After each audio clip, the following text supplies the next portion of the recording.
Welcome back, friends. Welcome back to the Corbett Report. I'm your host, James Corbett of CorbettReport.com with another edition of Questions for Corbett here in late October of 2025. And this week, we're going to get straight into it. This time, not one single question, but a bunch of questions, because there's a bit of a backlog in my Questions for Corbett folder. So let's get through them. The first one comes from an email from Andrew, who writes, I was reading about Smedley Butler and noticed that a man named Matthew Puller was given more awards than Butler, so he is now the most decorated Marine in U.S. history. Do you think it is possible he was given extra medals to push Butler out of the picture, as he was a brass whistleblower? Do things really get this cheap and dirty? I suspect, of course. It just seemed convenient right after World War II and not long after Butler's death that this title was given. All right, excellent. Thank you for the question, Andrew. And it's a good question because it gets to the heart of a couple of matters, one of which I would hope that my regular audience is by now acquainted with, because I've talked about it a few times. I had a very popular podcast on it in the past, namely Meet Smedley Butler, where I talked about the most decorated Marine in U.S. Marine Corps history, at least up until the time that he was overtaken by Puller, as Andrew rightly points out. And that Marine is notable not because he was a well-decorated Marine, but because he essentially came out to write War is a Racket and to talk about how he had been a gangster for capitalism, Chiquita Banana and what have you, basically overthrowing regimes around the world for his corporate paymasters. And then he blew the whistle on the business plot to overthrow the U.S. government by a handful of fascistic corporations. Corporazioni. So anyway, there's all of that, and I would hope that people would go back and refamiliarize themselves with that Meet Smedley Butler podcast if they are not familiar with that story. But yes, as Andrew points out, it wasn't long after Butler's time and his blowing the whistle that he was overtaken in the most decorated Marine count by not Matthew Puller, as Andrew writes, but Louis Burwell Chesty Puller. His nickname was Chesty, apparently. All right, why not? So Chesty Puller actually became the most decorated Marine in history. I believe, at some point post-World War II, at least by the time he died in 1971. He was the most decorated Marine in U.S. history, thus overtaking Smedley Butler. So you're right.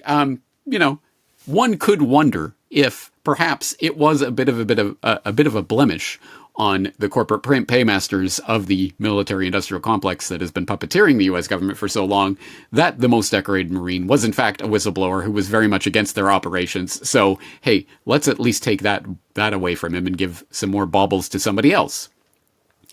But yes, I have no documentary evidence of that, so I can't speak to that. But I would say, generally speaking, perhaps the bigger picture is we should be questioning what these medals and decorations are actually about. Because do you think they are really about rewarding heroism and bravery and all of that? Well, if you think so, you need a reality check. And one way to find that reality check would be to examine the words of, say, Napoleon Bonaparte, who infamously said, "A soldier will fight long and hard for a bit of colored ribbon." Or at least that is the sentence that is attributed to Bonaparte. There is actually no, as far as I know, hard historical evidence for that quote. He has also been quoted as saying, "Give me enough medals and I'll win you any war." Of course, again, that quote too doesn't seem to have a identifiable source, but how about one that does have a source? Specifically, if you go to the Legion of Honor Wikipedia Bastion of Truthiness page, you can find this quote talking about the baubles, the medals that he was prone to handing out after every conflict. "You call these baubles? Well, it is with baubles that men are led. Do you think that you would be able to make men fight by reasoning? Never. That is good only for the scholar in his study. The soldier needs glory, distinctions, rewards." So, and oh, by the way, yes, that does have an actual, real, identifiable, actual source. So you can follow that link right back to the archive copy of Memoirs sur les consulats. On appelle cela des rochers. C'est bien. C'est avec des rochers que l'on mène les hommes. My apologies to all French speakers in the world. But anyway, You go read it for yourself. It's there. So he did actually say that. And the point, I think, is valid, regardless of any of these particular quotations. No, medals and ribbons are literally just colored pieces of ribbon and little dangly shards of metal that are meant to motivate soldiers to death for their country. And that's what it is for. Exactly as Kissinger was quoted as saying that that military men are just dumb animals to be used as chess pieces on the board, whatever that exact quote was, which I have quoted before, and I've quoted the source of that before as well, if you're interested. Anyway, that's the sense of it. So I think, again, yes, I guess they were playing some sort of game with Chesty Puller becoming the most decorated Marine rather than Smedley Butler. But I think the bigger issue is really the issue of the completely arbitrary nature of these awards and what they're really about anyway. And I think we should be interrogating that. And I think Smedley Butler would agree with that. I don't think he'd be so proud of his awards. Oh, I'm the most decorated Marine. I'm the best gangster for capitalism, as he would have said in War is a Racket. Anyway, thank you for the question, Andrew. Let's move on. Here's a question. Here's a question that comes from the comment section of my own website specifically. You may or may not have seen my recent editorial on why I talk about agorism, which is a response to a video that Larkin Rose put out a couple of weeks ago called "Why I Don't Talk About Agorism." And no, I'm not putting Larkin Rose on blast. As you will go, if you actually read the editorial, you'll see. I think we're almost completely in agreement with everything. Maybe just a question of semantics, but I use this editorial as an opportunity to talk more about agorism and its related topics of voluntarism and libertarianism, because I think those are important topics for people who are interested in political reality. And so I'm always happy to go into that. And I'm very much interested in philosophy. I know most people aren't, but I am, and I like to read philosophy and talk about it. So I do so in this editorial. But I did have this question in from Light is the Answer. So, is there a plan how to establish a voluntarist society? Or how would it work? Would I get paid for my job? And if not, how do I pay for my rent? The philosophy sounds nice, but too theoretical for my taste. Sure, I can volunteer in my free time, but I got bills that need to be paid. Also, if I put a lot of hours into something, and even if I enjoy doing it, there are always parts which are no fun, like the paperwork. At some point, doing a lot of work voluntarily for free is no fun. Please enlighten me how this can work for a whole society. Thanks. Thank you for the question, Light is the Answer. But maybe this is the best response to Larkin Rose that's possible. He prefers to talk about the voluntarist philosophy because it's a philosophy rather than agorism, which is a practice or a method or a strategy. But I am maybe going to start distancing myself from the word voluntarism because it seems most people, when they hear this word, automatically assume that voluntarism means volunteerism, as in this society, you can only volunteer to do things for free. And that's the only thing that you can do permissibly under voluntary. No, voluntarism is different than volunteerism. It is not about volunteering your time, although you could do that in a voluntary society. No, it's about voluntary as in mutually consensual relations, that all relations between human beings should be mutually consensual. So if I choose to work for a company and they choose to pay me a certain salary for that, we can agree on that and I can do that. Or if I choose to sell this good or this service to someone, I can choose to do that and they can choose to.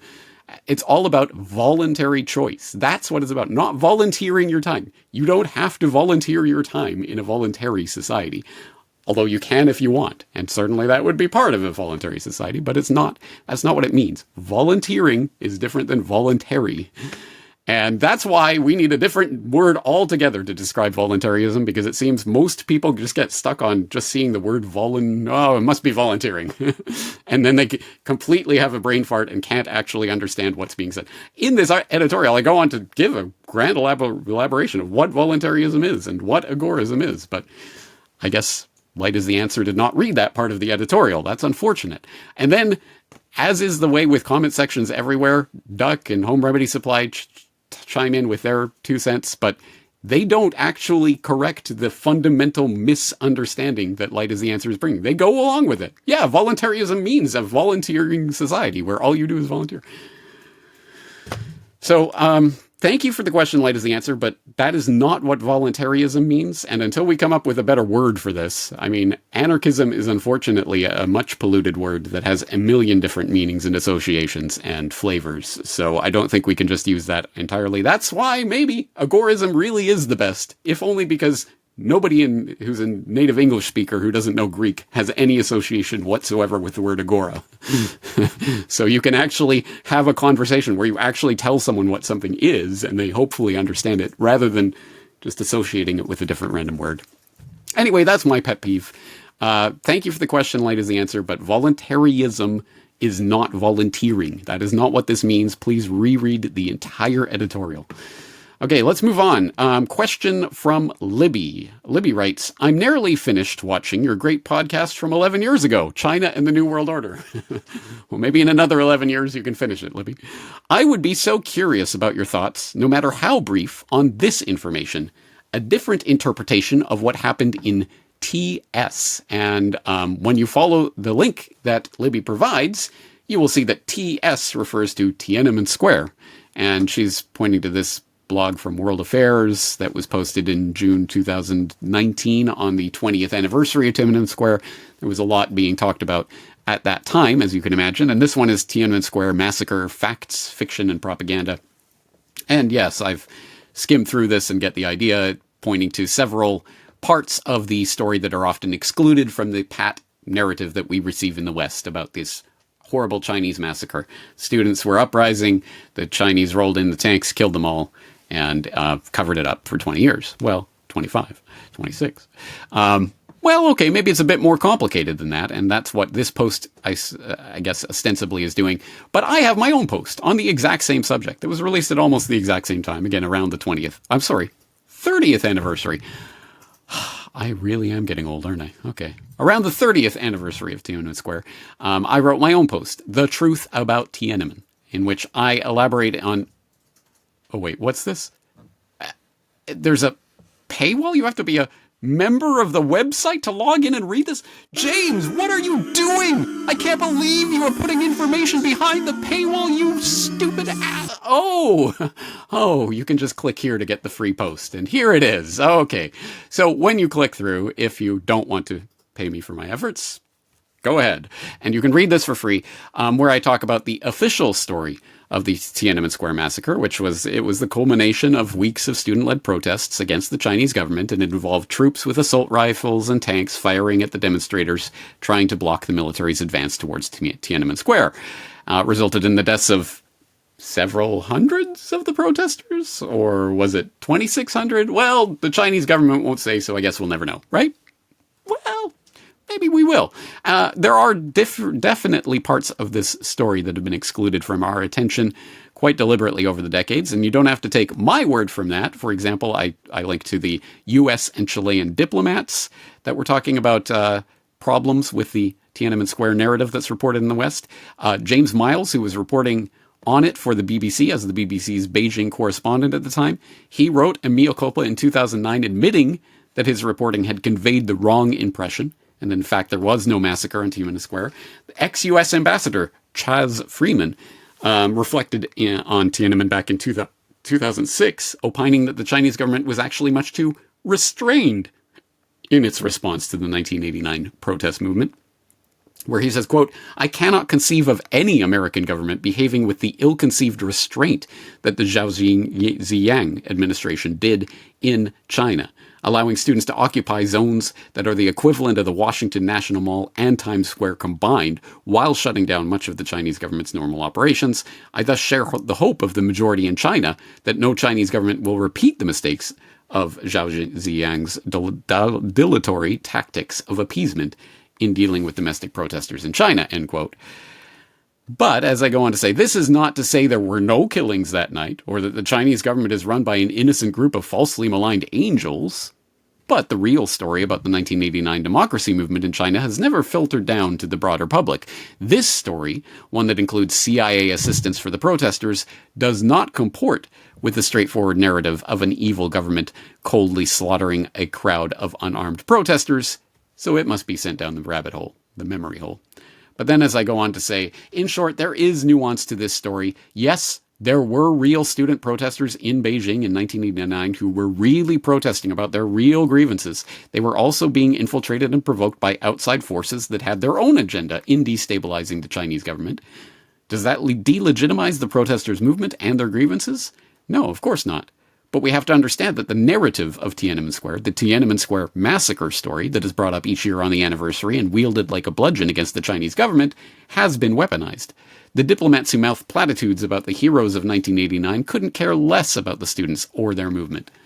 I would happily eat my hat if someone like Pompeo, again, I was writing 2019, but point still stands, if someone like Pompeo could articulate what the heroic protest movement of 1989 was about, or even name a single one of the protesters' demands. It's all a transparent, cynical ploy. Having said that, we have to be careful when it comes to a story like this. The temptation is to discover evidence of outside interference, CIA or otherwise, in some protest movement, and then to dismiss the movement and those participating in it as deep state dupes, or even deep state collaborators. As I argued 2 years ago, 2017, in my video on NATO and anti-NATO, two sides of the same coin, we should be careful not to fall into this trap. Just because a protest movement may be aided by shadowy forces for ulterior motives, that does not mean the protest itself is illegitimate. But neither can we stand by while a half-true version of those events is weaponized in geopolitical squabbles. So, anyway, there is nuance in this story, but basically the story of this bloody massacre that's never quite articulated, but just kind of, it was a massacre, is not the whole truth. And if you want the details on that, again, read through this entire editorial and plenty of links to all of the source documents, as always, so that you can go through and come to your own conclusions about what did or did not happen there. Hope that helps, Libby. Thank you again for the question. So let's turn to the next question. This question from Solange, who says, who was that man you referred to when you said, this man never existed, nor him, nor him, nor him, nor her? I cannot find this info anywhere, but I remember you mentioning him a long time ago. TYSM. Thank you so much, I'm going to assume. Well, TYSM for that question, Solange. You are not the first and will definitely not be the last person to ask about it. And for people who don't know what this question is in reference to, it is about that video of mine called the 9/11 in 5 minutes? Is that what it's called? No, that is not what this video is called. It's called 9/11, A Conspiracy Theory, but you have undoubtedly seen it on a million different channels and 1,000 different platforms under 100,000 different titles, many of which are something like 9/11 in 5 minutes. Great. I'm very glad that it went mega viral, but if I had known that this video was going to go mega viral as it did, I would have, at the very least, included a little caption at the bottom just to say transcript and sources at corbettreport.com/911 conspiracy theory, something like that. Anyway, oh well, you can never know or plan these things in advance, can you? So, long story short, don't worry, there is a complete hyperlink transcript for this video, 9/11, A Conspiracy Theory, including that point where I say, this man never existed, nor is anything he had to say worthy of your attention, and if you say otherwise, you are a paranoid conspiracy theorist and deserve to be shunned by all of humanity. Likewise, him, and her, and her, and her, and him. And if you scroll through the transcript, you can find that exact part somewhere in here. Of course, it's not going to jump out at me right now, right? Here it is. This man never existed, nor is anything he had to say worthy of your attention. And yes, that man is linked. Likewise, him, and her, and her, and her, and him. All linked. There are links to every single thing that I talk about in this video.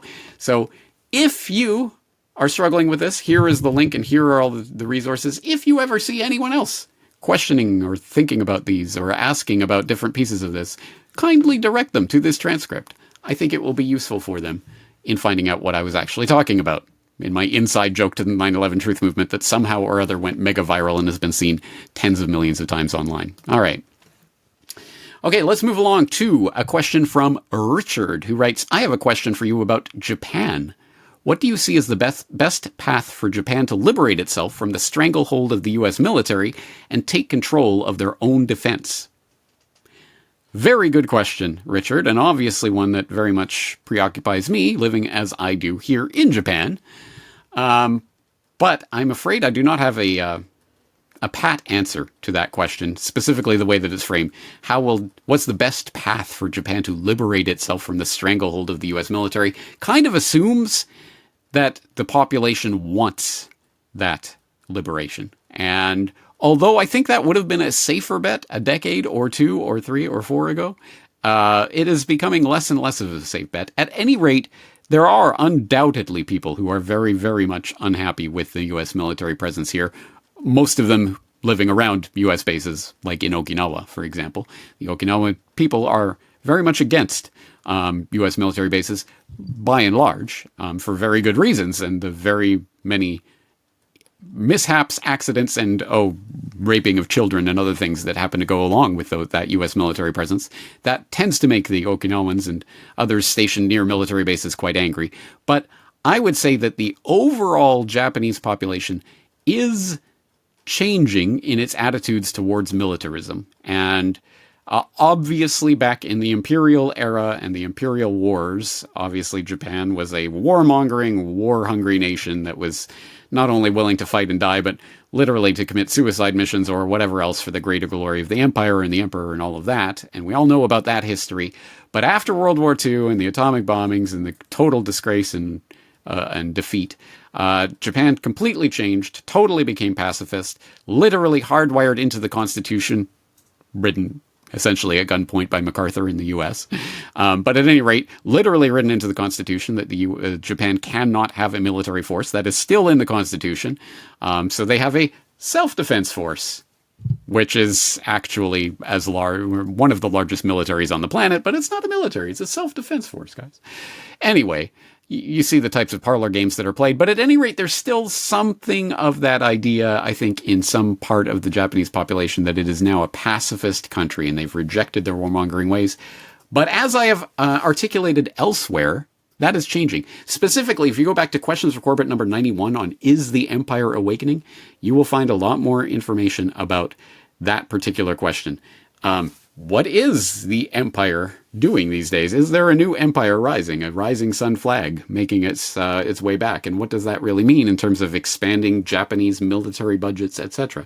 Well, it means quite a lot, actually, especially in the context of China and North Korea as potential threats, and Japan's place essentially as the frontline American proxy in the region, as their front line of defense in the Pacific. Japan is a U.S. military proxy.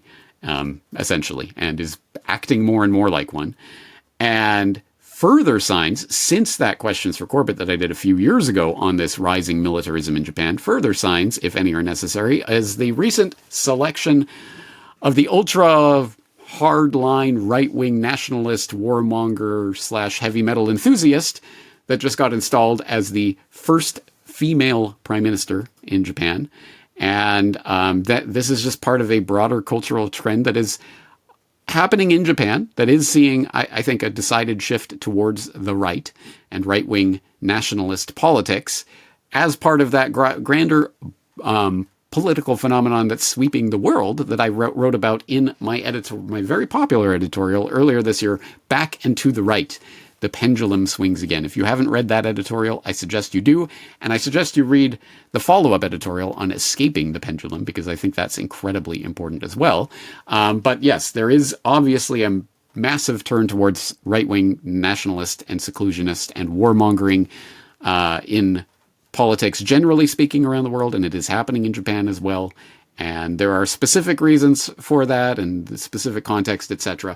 But long story short is that I, unfortunately, although, Richard, I understand what you're asking, but I do not see a nice and simple path for Japan to liberate itself from the U.S. military stranglehold, at least not in the current dynamics, the current situation, where the Chinese / North Korean boogeyman is the threat, and we got to be taking care of it, and we're not at war, but we're kind of at war, and we should be acting like it, etc., is, I'd say, if not the dominant, at least certainly a rising mindset for people here in Japan. So, like a lot of things, I don't know if I can see a way towards that path on the other side to liberation from the U.S. military stranglehold that doesn't go through the hell of some actual military conflict. And one can imagine that after some actual military engagement with China or North Korea or what have you, the Japanese public might not be so enthusiastic about warmongering, but it might take that to switch the Japanese public from their current path. So it's a good question, but I'm afraid I just don't see it as being a simple or nice answer. I think there's going to be a rising militarism here in Japan before there is a return back to pacifism.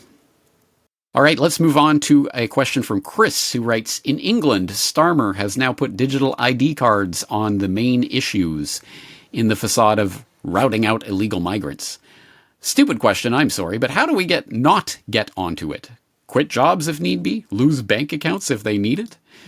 Yeah, this is an excellent question. This is perhaps the question that is facing much of the world right now, because as people in the UK certainly know, yes, the Brit card and Starmer is coming, with promising every worker in the UK is going to be on digital ID soon enough.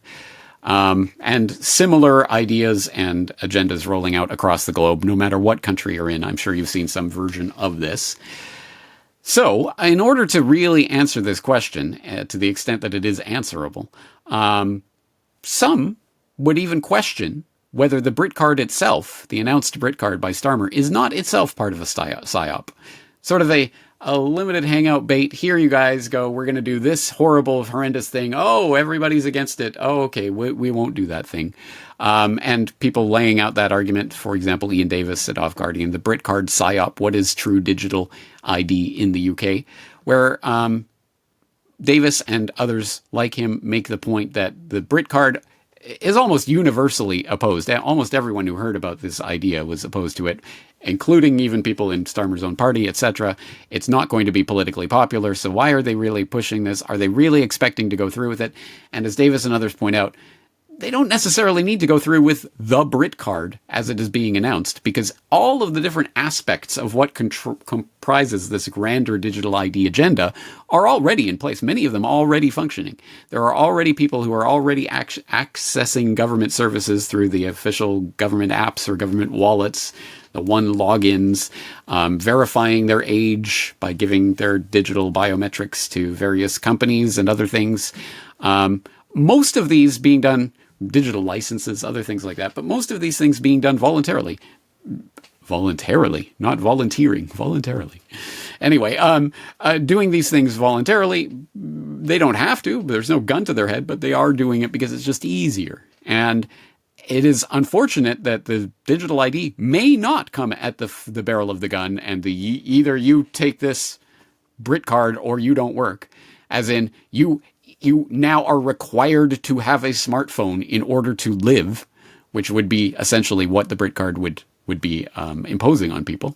I mean, most people do have a smartphone, but are they really going to actually mandate that you literally have to have a smartphone in order to live in the UK?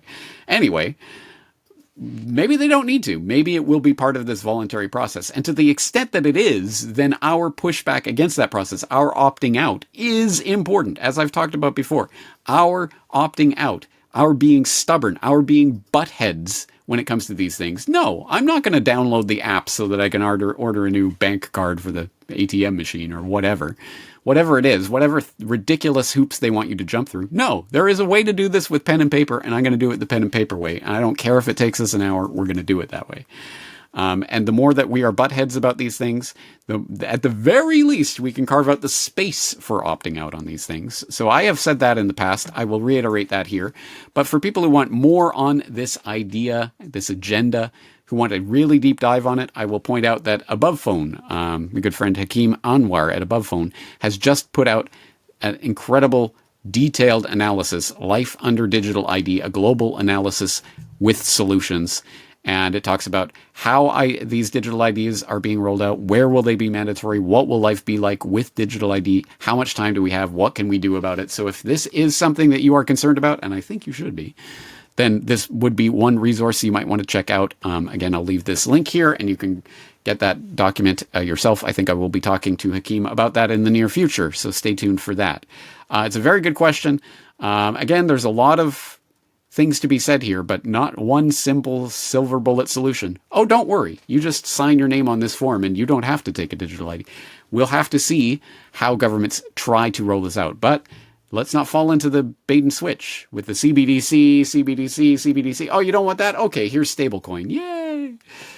A digital ID, Brit card. Oh, you don't want that? Okay, well, we'll have all of these different apps and things that you'll just put all of your biometrics and data into, and that you'll access all government services through. Yay! We don't have a Brit card. Let's not fall into that trap. Moving right along, we got a question in from Jenny, who writes, "Hello, James. I've been reading up on the establishment of the U.S. national parks. I was not surprised to read that billions of acres were seized from native tribes. However, I was surprised to read how much of that land was given to the government by private donors. For instance, I've read that J.D. Rockefeller donated 8,000 hectares of land and also invested millions of dollars to establish some of our parks. And that was back in the day when millions actually meant something. When I tried to find out what these wealthy donors/philanthropists got in return, the explanations I find are the land was donated because the donors just loved nature so much, and or these donors were doing philanthropy for essentially good PR. That sounds frankly unbelievable to me. Why did people like J.D. Rockefeller really give over thousands of hectares of their own land and invest millions to hand to the government to establish the national parks? Or is there really nothing more to it than nature conservation/philanthropy? Thank you, Jenny. Thank you, Jenny. Well, thank you, Jenny. That's a good question. And you are very right to point to this documentable, verifiable fact. Yes, absolutely. People involved in the creation of the national parks and the expansion of the national park system, including, of course, the Rockefeller family. You don't have to go very far for that. Just go to nps.gov, the National Park Service homepage, and they have a whole page up on John D. Rockefeller Jr. and how he was so magnanimous with his donations to the NPS. In the field of conservation, Mr. Rockefeller's contributions to national parks are no less important. He purchased and donated thousands of acres of land to parks using finances or foundation grants. For example, through the Laura Spelman Rockefeller Memorial, he donated $5 million to buy private lands in the Great Smoky Mountains in the beautiful, beautiful spirit of my mother. Acadia, Shenandoah, and Grand Teton National Parks also received generous donations of land from Mr. Rockefeller. In the 1920s, when commercial loggers threatened to destroy large strands of sugar pines adjacent to Yosemite, he provided more than $1 million to save 15,000 acres of forest. Mr. Rockefeller financed the construction of museums in Mesa Verde, Grand Canyon, and Yellowstone National Parks. In 1972, Congress honored his contributions by creating a memorial parkway between Yellowstone and Grand Teton National Parks, which bears his name. John D. Rockefeller Jr. symbolizes the philanthropic spirit of many American families, foundations, and individuals that have been vital to the national parks. All hail the Rockefellers and their wonderful philanthropy. Why on earth would they be involved in this? Well, here's one part of the answer.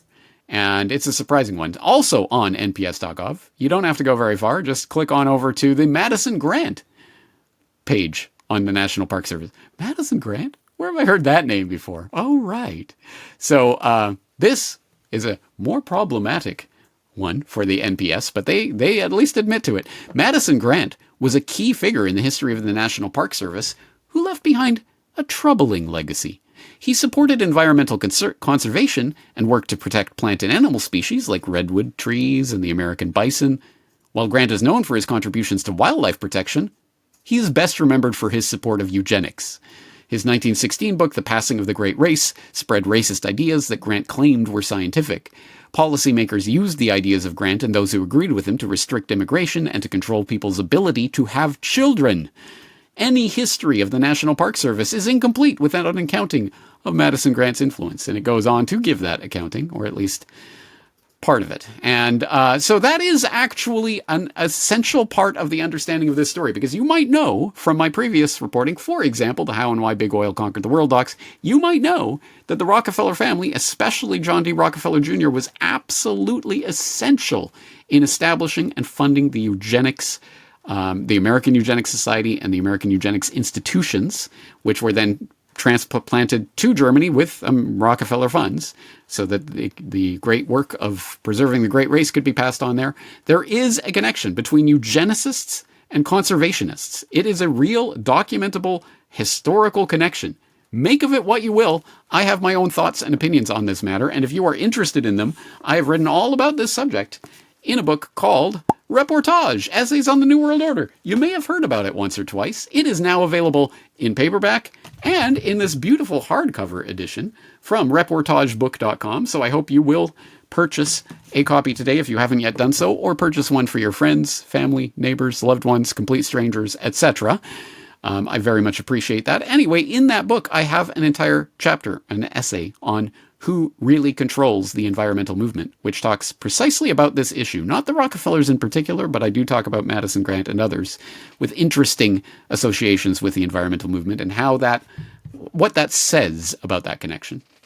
And another thing that I will say in regards to this, another piece of the puzzle, might be you might be interested in going back to my podcast on what is sustainable development, where I talk about essentially the monopolization of the world's resources by various conservancy groups, the UN and others, who are only doing it for the benefit of nature, of course, but essentially monopolizing the Earth's resources under the cover of sustainable development so that they can then produce and develop those resources for their own benefit and the benefit of their cronies. That is definitely part of what this beautiful, magnanimous gesture, we're donating these lands and to be managed by monopolistic groups for the benefit of the politically and corporately well-connected. So anyway, there's at least a couple of resources there that I will direct you to. And of course, all the resources that I'm talking about today, all of the links to all of the documents, as always, will be in the show notes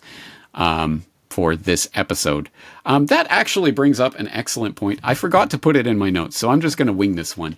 But recently, I had a question about the Nobel Warmonger Prize, whatever I called that episode. Again, I'm just winning this off the top of my head. But there was somebody in the comment section who was concerned because, although I had mentioned the letter that Machado had written to Netanyahu in that episode, that wasn't itself linked. It was mentioned in an article, and that article itself, as this person found out when she followed the link in the show notes, that article didn't include a link to the letter itself. So again, it was episode 484, the Nobel War Prize Strikes Again. And I understand, of course, if it's mentioned anywhere in the episode, it should be linked. Well, it was talked about in an article that I was quoting, so okay, I guess. But the troubling thing about this comment, and I won't be able to find it, I'm sure, at this particular juncture. Well, you know what? You guys will just wait. Oh yeah, okay. So it was LSID wrote, any link available to this letter from Machado to Netanyahu. I'd be interested to read the contents and also see the context in which was made public. Seems absent from show notes. Thanks for the episode. Okay, excellent. I get the point. But I would say to LSID and others that honestly, it brings up that question, which I've wrestled with before. Is it worth having show notes if all it does is train people to go to the show notes? It's not there. I'm done. There's nothing. What can I do? I can't find it. It doesn't exist until somebody gives me that link or until it appears in the show notes. I can't find it. And I wonder sometimes if I am training my audience not to see, not to look, not to be able to find things for themselves. So I would just humbly suggest for anyone who's in LSID's position, how about just typing Machado letter to Netanyahu into your search engine of choice and seeing what comes up? Because I'm going to bet that you'll be able to find that letter pretty quickly, and also the source of it and where it came from and what it means. Yes, it is a letter in Spanish, so it is in Spanish, and you will have to know Spanish in order to actually read the original letter. There may be some translations available, etc. But anyway, it is literally, it took, as you saw, it took 3 seconds to find that. So again, I would really appreciate feedback from the audience. Is it worth having show notes at all? Is it worth it? Or am I simply training people to just become completely useless? I can't find this letter. How will I ever find a letter from Machado to Netanyahu unless it is provided for me in the show notes? How about typing Machado letter to Netanyahu into a search engine? 3 seconds, done. I don't know. Again, I do struggle with that question sometimes. I will continue the show notes for now, but someone might be able to convince me that it's actually training people out of being able to find information. All right, and finally today, I just end on this rather simple question. I had a question from Graham, who wrote, do you have an X account? I'm seeing an account bearing your name coming up in my feed as Corbett Report Update Service. No, I do not have an X account. I am not on X. I am not on Insta. I am not on Snapchat. I am not on TikTok. I am not on Facebook. I'm not on any of those platforms or many, many others, almost all of them. I am not on them. The only social media platforms I am on are the ones that are linked at the top of my website. So if you are ever in doubt, you can go there. And if it's not there, it's not me. And so, yes, anyone claiming to be me on any of those services is a filthy liar and should be called out as being such. That is not me. It has nothing to do with me. Anyway, just as a general rule of thumb, I do not interact on any social media. I do not chat and post back and forth and make comments and things on social media because social media is an antisocial cancer and it is the wrong way to do the internet fundamentally. As I will continue to blow the horn, it is RSS all the way, ride or die. I do not like social media. The only social media I use are the places where I can post my articles or videos, and that's all I do. So anyway, just to clarify, if you ever see anyone on any social media claiming to be me, it is almost certainly not me. But that's going to do it. That's a lot of questions. That's a lot of answers. I hope we've cleared the decks for the next edition of Questions for Corbett. But in the meantime and in between time, I'll have plenty of content coming out through the RSS feeds, hint, hint, hint, in the near future. So please stay tuned for that. That's going to do it for today. Thank you for investing your time in this exploration. I am James Corbett of CorbettReport.com. Looking forward to talking to you again in the near future. The Corbett Report is 100% listener supported. Join the Corbett Report community to become a member and log into CorbettReport.com to read the subscriber newsletter featuring my weekly editorial, recommended reading and viewing, discounts on Corbett Report merchandise, and, once a month, a subscriber-exclusive video. Sign up today at CorbettReport.com/members and help support this independent media.